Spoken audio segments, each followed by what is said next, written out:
Once upon a midnight dreary, while I pondered weak and weary over many a quaint and curious volume of forgotten lore, while I nodded, nearly napping, suddenly there came a tapping, as of someone gently rapping at my chamber door. 'Tis some visitor tapping at my chamber door. Only this and nothing more. Distinctly I remember it was in the bleak December, and each separate dying ember wrought its ghost upon the floor. Eagerly I wished the morrow, vainly I had sought to borrow from my books surcease of sorrow, sorrow for the lost Lenore, for the rare and radiant maiden whom the angels named Lenore, nameless here forevermore. And the silken sad uncertain rustling of each purple curtain filled me with fantastic terrors never felt before, so that now to still the beating of my heart I stood repeating, 'Tis some visitor entrance at my chamber door. Some late visitor entrance at my chamber door. This is it, and nothing more. Presently my soul grew stronger, hesitating then no longer. Sir, Said I,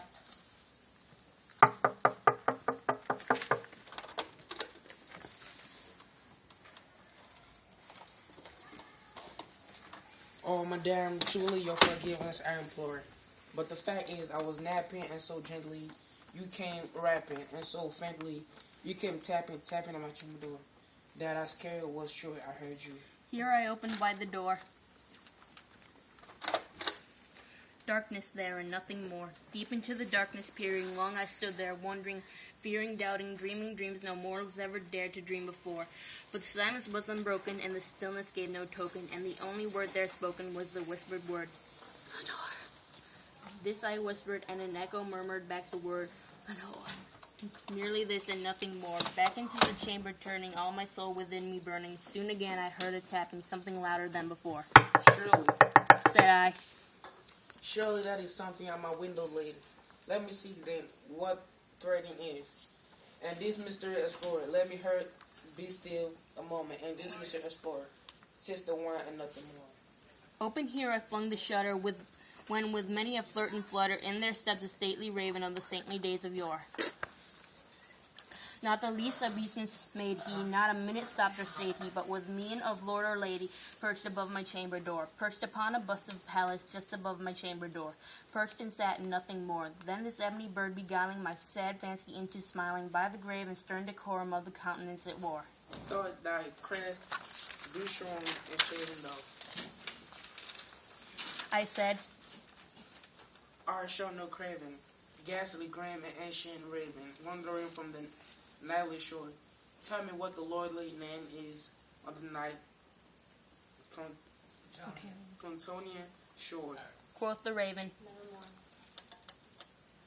Much I marveled this ungainly fowl to hear discourse so plainly, though its answer little meaning, little relevancy bore. For we cannot help agreeing that no living human being ever yet was blessed with seeing bird upon his chamber door, bird or beast upon the sculptured bust above his chamber door, with such a name as nevermore. But the raven sitting lonely on that placid bust spoke only that one word, as if his soul in that one word he did outpour. Nothing further than he uttered, not a feather then he fluttered, till I scarcely more than uttered. Other friends have flown before. On the morrow he will leave me, as my hope had flown before. Then the bird said, Nevermore. Startled at the stillness broken by a reply so aptly spoken. Doubtless. Said I,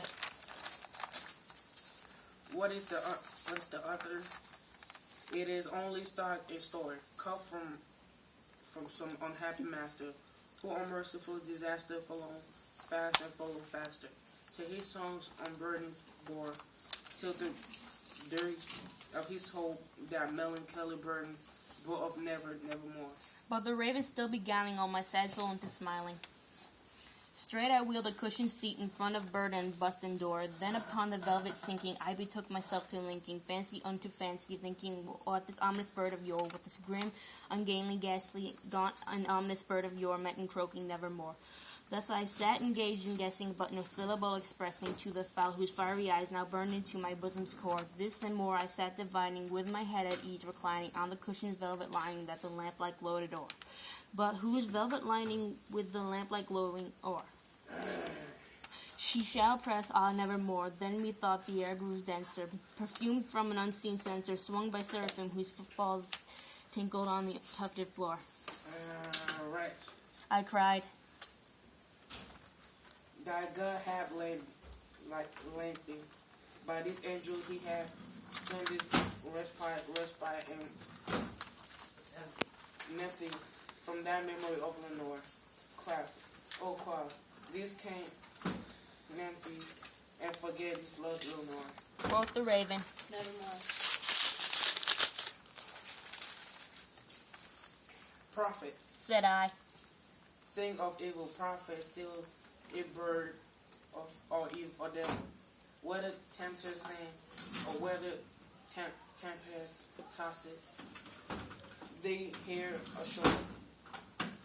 Desolate, yet all undoubted of the desert when enchanted, and this home by aurora hunted. Tell me truly, I implore, is there balm in Gilead? Tell me, I implore. Quoth the raven. Nevermore. Prophet, Said I. thing of evil, prophet, still a bird or devil.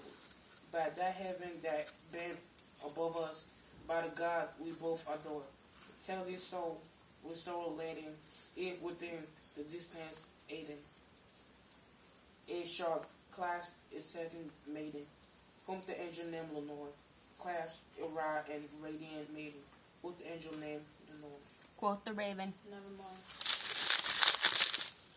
Be that word or sign of parting, bird or friend, I shrieked, upstarting. get thee back into the tempest and the night floating shore. Leave no black plume as the taking of that line, that soul has spoken. Leave my loneliness unbroken, cut the bust above my door. Take that big from out my heart, and take that form from off my door.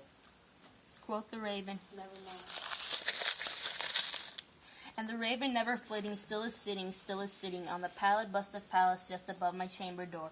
And his eyes have all the seeming of a demon's that is dreaming, and the lamplight o'er him streaming throws his shadow on the floor. And my soul that from out that shadow that lies floating on the floor shall be lifted,